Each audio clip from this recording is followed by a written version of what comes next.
Hello les gars et bienvenue dans une nouvelle vidéo. Aujourd'hui on se retrouve pour une vidéo organisation. Et oui, je peux déjà entendre vos cris, vos bâillements, etc. Mais les vacances sont terminées et c'est le moment de se remettre au boulot et de ressortir tous les projets, les petits objectifs qu'on a laissés au fond d'un placard ou tout simplement accrochés à notre vision board.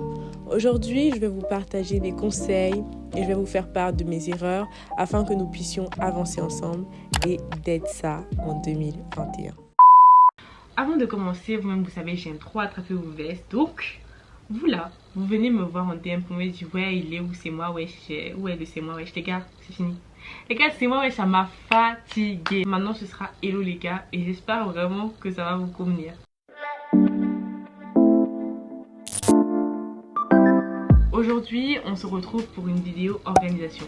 Ceux qui me connaissent et ceux qui me suivent depuis quelques temps maintenant, vous-même vous savez que votre go, c'est grave une go de l'organisation. Ce qui m'a vraiment donné envie de m'investir un peu sur mes réseaux, c'est vraiment les vidéos organisation, c'est vraiment l'organisation. Donc je me suis dit non, moi aussi je peux partager mon parcours avec vous, je veux partager mes erreurs avec vous, mon avancée avec vous.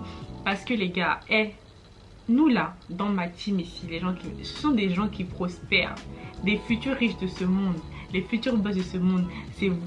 Et pour cela, il faut être productif, il faut être organisé. Parce que votre go, vraiment, moi et le désordre, on était trop amis. Il fallait même que cette relation-là, on puisse mettre fin. Parce que, rupture non conventionnelle entre moi et la désorganisation. C'était mort, c'était cuit. Donc aujourd'hui, on se retrouve du coup dans une vidéo où je vais vous partager mes 5 conseils qui feront la diff dans votre organisation. 5 erreurs que l'on fait tous, 5 choses vraiment qui nous foutent trop le seum, mais qui sont vraiment essentielles et qui font vraiment la diff dans notre organisation. Le premier conseil que je vais vous donner, c'est se lever tôt. Les gars, je sais que je commence fort et que là, je suis en train de choquer certaines personnes. Mais les gars, vraiment, pour vous dire la vérité, parce que vous-même, vous savez déjà le deal qu'on a entre nous. Pour vous dire la vérité, moi et le matin, c'est une histoire assez compliquée. Moi, j'aime pas le matin. Mais le matin même, c'est-à-dire que moi, je suis une fille, j'aime trop me lever 30 minutes avant de partir, 10 minutes avant de partir, genre j'aime trop ça.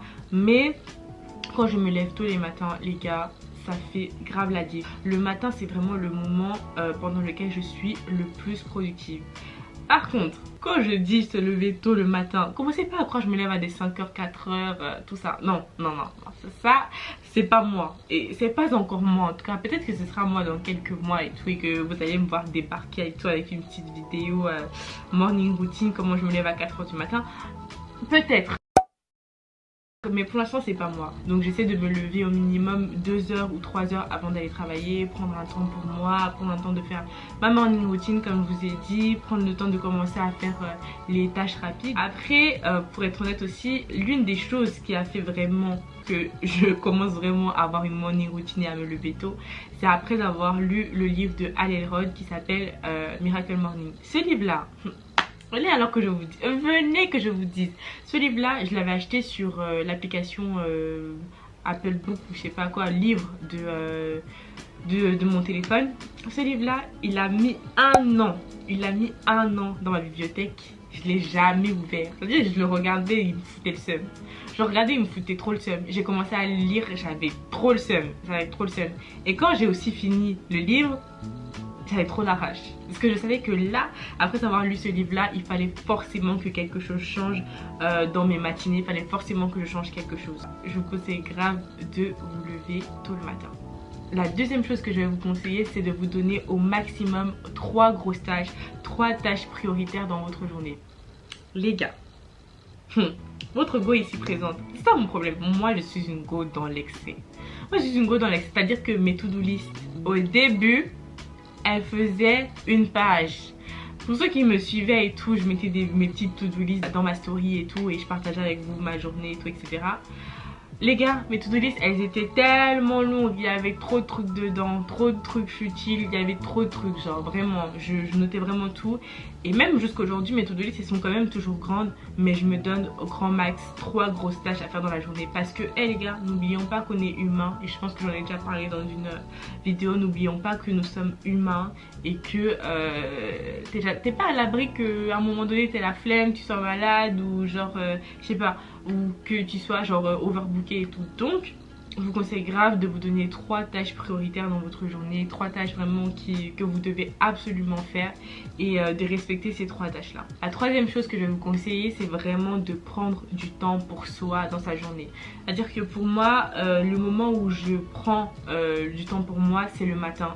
J'aime bien faire ma morning routine. D'ailleurs, dites-moi en commentaire ou en DM si vous voulez que je fasse une vidéo sur ma morning routine qui est vraiment littéralement en train de changer ma vie et changer mon mood actuellement.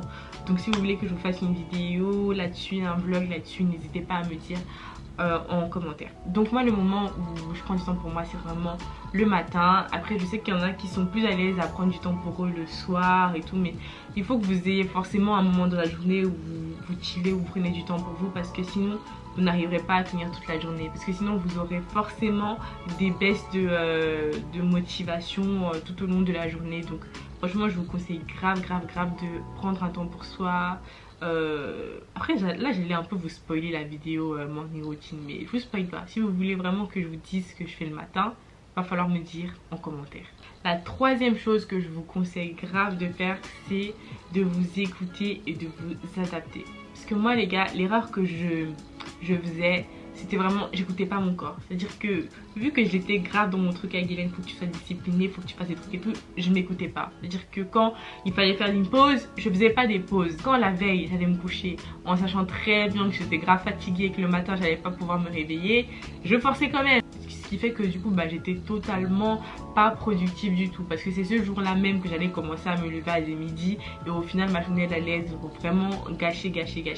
Et quand je parle de s'adapter, c'est adapter son organisation. C'est à dire que l'organisation que j'avais il y a 2 ans et l'organisation que j'ai maintenant, c'est plus du tout la même. Il faut savoir adapter son organisation au moment où on en est dans notre vie, à notre mood, à notre état d'esprit. Moi je sais que genre vraiment ceux qui me connaissent, genre moi je tiens pas en place. Je suis une fille, genre j'aime beaucoup genre le changement, j'aime beaucoup bouger et tout. La routine, même si je vous parle beaucoup de routine depuis le début, la routine là, ça me fatigue, ça m'épuise. Franchement, il n'y a pas un truc qui me fout plus la flemme que la routine. Je m'ennuie, c'est-à-dire qu'il faut forcément que dans mon quotidien, il y a quelque chose qui change, des trucs qui changent et tout, etc. C'est pour ça que je vous conseille vraiment de vous adapter et de vous écouter. Il n'y a pas de mal, discipline et s'écouter, c'est pas incompatible en fait. Il faut juste savoir quand s'écouter et quand on peut puiser au-delà un peu de nos capacités, au-delà de nos forces. Et le dernier conseil que je vais vous donner, et pas des moindres, de toute façon vous savez toujours que le dernier conseil que je donne, c'est les conseils les plus importants, en tout cas des conseils qui ont vraiment de l'importance, c'est le fait d'adapter en fait nos outils d'organisation. Et je pense que ça, je sais pas trop, mais je trouve que dans beaucoup de vidéos on n'en parle pas assez. C'est à dire que moi au début je faisais des to-do list papier et tout, etc. Mais au final c'est quelque chose qui me convient pas. Je suis quelqu'un qui, comme je vous ai dit, je bouge beaucoup dans la journée, je travaille, je rentre chez moi, je ressors, je dois faire plein de trucs et tout. Donc il me faut vraiment un outil que j'emmène partout, un outil qui est genre à portée de main. C'est à dire que maintenant, à l'heure d'aujourd'hui, les to-do list papier qui me convenaient peut-être il y a 1 an de cela quand j'étais à l'école ne me conviennent plus maintenant. C'est à dire que maintenant moi mes to-do list elles sont dans mon application Notes, parce que les gars je vous avoue, c'est que là vous allez peut-être me dire en commentaire Notion, j'ai essayé mais pour l'instant j'arrive pas encore à accrocher. Donc si vous avez d'autres choses un peu dans le style Notion, dites-moi en commentaire. Maintenant mes to-do list elles sont toutes dans mon application Notes. J'utilise les petits ronds et tout que je coche tout au long de la journée.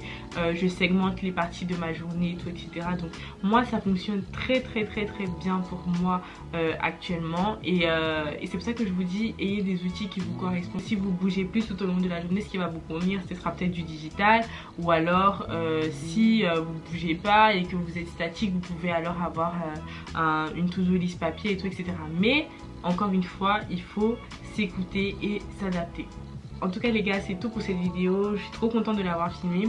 J'espère en tout cas qu'elle vous aura aidé, qu'elle vous aura peut-être conforté dans une idée que vous aviez déjà. Si vous pensez que cette vidéo peut aider quelqu'un, encourager quelqu'un, ou tout simplement si vous pensez qu'elle peut intéresser quelqu'un, n'hésitez pas à partager cette vidéo sur vos réseaux sociaux. N'hésitez pas aussi à liker, parce que c'est vrai que Ça, je le dis pas souvent dans mes vidéos, mais liker, commenter, ça encourage vraiment. Si vous suivez des personnes qui débutent peut-être que ce soit sur YouTube ou sur Instagram, là, je peux même pas vous expliquer à quel point recevoir un message, recevoir un commentaire, des encouragements, ça aide de ouf. Donc n'hésitez pas à liker, à vous abonner si vous n'êtes pas encore abonné. Ici on partage du contenu développement personnel, organisation, lifestyle, on partage un peu de mode. N'hésitez pas aussi à me suivre sur Instagram où voilà, je suis quand même active, pas aussi active qu'à une époque, mais je recommence à devenir active. Donc n'hésitez pas à me suivre là-bas également. Et quant à nous, du coup, on se retrouve bientôt dans une prochaine vidéo. Bisous.